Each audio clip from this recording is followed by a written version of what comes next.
on 969. Good morning at your More Music Request workday. All thanks to Petter Suspension and Brakes and Tyre at Alice Springs. And we're going to get into a bit of a delayed ramble. Well, I'm enjoying my chai here at the moment.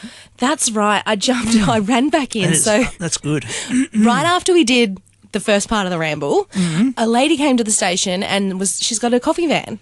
And this happens. People just come to see us all the time. And she said that she had spoken to somebody's husband and they had said, oh, if you're trying to sell coffee, my wife's obsessed, go out to the station. Surprisingly, it was not Mr. Loz. It was Donald. He works at Centralian and Peter Shea, his wife, works here. So our famous person in administration, it wasn't one of the radio stars here. It wasn't even Justin. It was Peter Shea. It's so cringe. Radios. You know, like they weren't here to see me. They weren't here to see you. They weren't here to see Justin or Beachy even Bruce. Why would they be? Or Rhodey, Rhodey's famous and more famous than all of us. And no, they were here because of Peter Shea. And that is why she is my bestie. And she's understated, isn't she? Understated. I don't think she's understated. Maybe to you. I think she's... Understated is maybe not the word, but it's like she's, quiet and stealth. Also doesn't like when we talk about her, so we better stop her. She's going to burst in that door and throw something. Oh, okay. But she's probably too busy drinking her coffee. So this lady came out. Oh, yes, tell us more. Yes, so she brought the coffee van and we're like, chuck us in your rotation. So she must do like a rotation around town. That's how she met Donald at his work, etc. And she's like, I come out this way to other businesses on Wednesdays. We're like, pencil us in, mate. Actually, I'd go as far to say use pen because I'm a coffee addict. And so that's why the ramble is a little bit late because I was like, we've got to get back in and do the ramble. So I quickly just ran in and was like, sorry, guys, we're busy getting coffee, ramble coming soon. And now here it is. She's been doing it for a few months, so not long. She's doing really well. And it's what's it called? It's Tailwag. So it's Tailwag Coffee. Yeah. Her name is Alex and it's Tailwag Coffee. And she has a website as well. So if anyone wants to get their business in the rotation, it's tailwagcoffee.com.au. Fantastic. And her logo is adorable, FYI, on her business card. Bird. It's so cute. It's a cute bird. Yeah. So she's got a coffee van and we all know where I stand on coffee and whether it's good or not. What do you think? What's your verdict? It's amazing. Really? Yes. It's strong but not too strong. It's really nice and strong but without me going, I need sugar because it's bitter. It's still no sugar in it. I guess you've got enough love for all the coffee places you go to around town. You'll still be loving them because you drink so much coffee. I do, but I certainly do have a system of who's better and stuff. In fact, I was at a coffee place. Oh, now don't go on here about I'm not going to say who I think is better, but I'm saying I was at a coffee place the other day and they said something about having the best coffee. And I said, well, you are in my top 3. Wow. And they were going, how kind. And you're in my top 100. So, but they thought, they're like, only top 3. I'm like, no, I'm not saying you rank first, second or third. I'm saying I have 3 favourites. Oh, okay. And that you're all number 1. Right. But you're equal number 1 in my world. I'm not going to, I'm going to be honest. Yeah, but let's put that into a different context down life. If you said to 3, if you're a man and you said to 3 women, you're equally my number 1 woman, I don't think that would go down too well. It wouldn't because when you're speaking about women, you're speaking about them as people. When I'm talking about coffee, I'm talking about coffee beans. People love coffee. They love people. Yeah, but some people love coffee more than people, I think. Well, the coffee beans aren't good. Actually, they could get mad at me. I'm sorry. I love you, coffee. You see? Listen, I've got If you had 3 dogs and you said, I love you equally to the 3 dogs, although the dogs wouldn't get it. Come on, please. There's always a favourite. And kids. I was going to say, that's like when parents say there's no favourite kid. There is always a favourite. Yeah, you're just not allowed to say it. No, I don't think so. Now, look, I've done a bit of research or what would you say, preparation?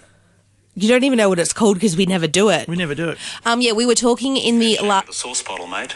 Fair shake of the sauce bottle, mate. Well, again, fair shake of the sauce bottle, You couldn't let me intro it. Oh, sorry. You intro it, I'll play it. No, don't play it again. No, in the last ramble we were talking about weird sayings. For some reason, both of us blanked on every weird Australian saying that people don't understand, and fair shake of the sauce bottle was one you were trying to think of. Yeah, Kevin Rudd. I don't think he got it right too. I think it might actually be something else, but I think it's fair suck of the sauce bottle, I think it is. I'm not sure. Because, Well... it comes up on here in the Wiktionary, the free dictionary, as fair suck of the sauce bottle. Yeah, right.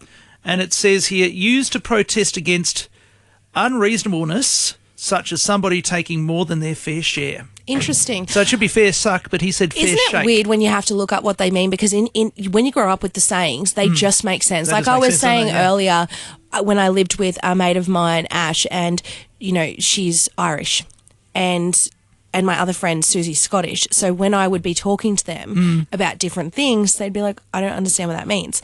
So anyway, I would then have to try and explain it. So when I had to try and explain it, I was like, I don't even know how to put into words what this means.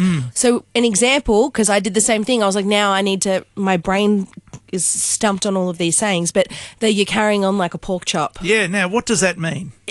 How does a pork chop carry on? If you say to someone, stop carrying on like a pork chop, to me it makes complete sense. My mum used to say to me all the time when I was a kid, stop carrying on like a pork chop. But when someone says to you, what is when a pork? We try and break it down, what is a pork chop carrying on and you kind of go, oh, well, it just kind of means stop being silly. Okay, so what does a pork chop have to do with things? I don't know, okay? It's just what we say. Well, it might be, maybe you just carry the pork chop. If you're carrying on, like I'm carrying on by carrying the pork chop with me. I don't know. They're weird. We have some weird sayings here. But I liked that one. I had to look up one with food because you were saying about the food thing. Now, you're looking up something else. While you're doing that, don't forget we've got the show coming up this Friday and Saturday. We turn our head from Territory Day to the show. It's just an amazing big week in town. Plus, we've got Govey's Muster on Friday night as well at the Gillen Club. So I think I'll be heading to that. Looking forward to it. So lots on in town. We've with the show too. Show day. You get the day off on Friday. And get your tickets online at aliceSpringshow.com.au. There are discounts for buying them online. You can get them at the gate for about $25. I think about $21, $22 if you go online and with the booking fees and all that sort of thing. So get a family pass only online, and I think the family pass around $60 too. So definitely worth getting to the show. I'm going to go and have a look. Are you going to go to the show? Yes. What's your favourite part of the show? For me, I do like a bit of the naughty food. I like the Dagwood dogs and that sort of thing. That's my favourite. I don't go on rides. I've always liked show bags, but honestly, for me, and I don't know if they've got them there at this show, but whenever I go to any show, I love looking at the chooks. The chooks. The chooks are my favourite, yeah. I always try and buy baby animals at the show, and Mr. Loz always says no. Is that why he doesn't like you going? Yep. But I just assumed he didn't like you honestly, one of my favourite things at the show is the Dagwood dogs. It has to be. It's honestly, it's like the best Dagwood dog in the world. They're probably my favourite. I am a ride person. I do like rides, but I think I'm being a bit spoilt for choice, like growing up at Melbourne Show. Yeah, that's huge. But I was talking to someone yesterday when I was at the Convention Centre for Fusion Fireworks, and I was talking to someone who is a part of the show stuff. Like, I'm not exactly sure what their role is. Well, I'll be having a chat with the chairperson tomorrow. That's awesome. Yeah. But I was talking to this lady who had been down at the show, like at the grounds all day organising stuff, and she told me, and now that I'm saying this, I'm not sure if this was something I was allowed to repeat. She didn't say not to repeat it. Anyway, she told me that there's a new ride this year, and it's the slingshot ride. Oh. And she showed me like a little video of it. Oh. And it's amazing. Bury the lead. Yeah, slingshot ride. Are you going to get slung shot? Potentially. I love a ride. Love a good ride. Do you? Yep. I can't go on rides. They're just too scary for me. But the trick is to go on rides after only one Dagwood dog, not three. Which is why we talked about the Gravitron, remember, recently? Yes, exactly right. There was always a little bucket and mop sitting by the Gravitron. That's it. So very excited for the show. It's honestly one of my favourite things to do in town when it comes every year. Oh, it should be really good. They've got the Dashhound Dash. So the Dashhound Dash is one of the events. I think I mean, there'll be lots of little puppies. Yeah, but have a look at the website. The times are all on the website. Yep. But yeah, I think it's on like once. There'll be the Dashhound Dash. Apparently, it's on every year. So the little dogs, little sausage dogs. So talking of Dagwood dogs, they're like a little Dagwood and dog. But don't be eating those. This might be the year that Mr. Loz lets me go home with a baby goat.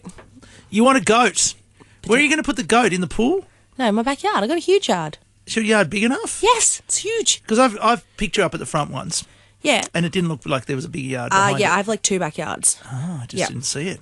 Yeah, my house is on an angle. It is on an angle. It's on a weird angle. So the front is like there's just a small section of the front. Yeah, we have like the front yard. I use bunny ears to say the front yard, but it's not like it's completely fenced in. It's not the front yard because my house is on an angle. Is it gravel or something? Isn't it like a driveway type thing at the front, if I recall? So that's the front yard. But then there's another yard that's technically, I guess you would call it, like it's the fence is on the street, but it's a yard. It's not self-contained yard. Yes, and that's where the pool is.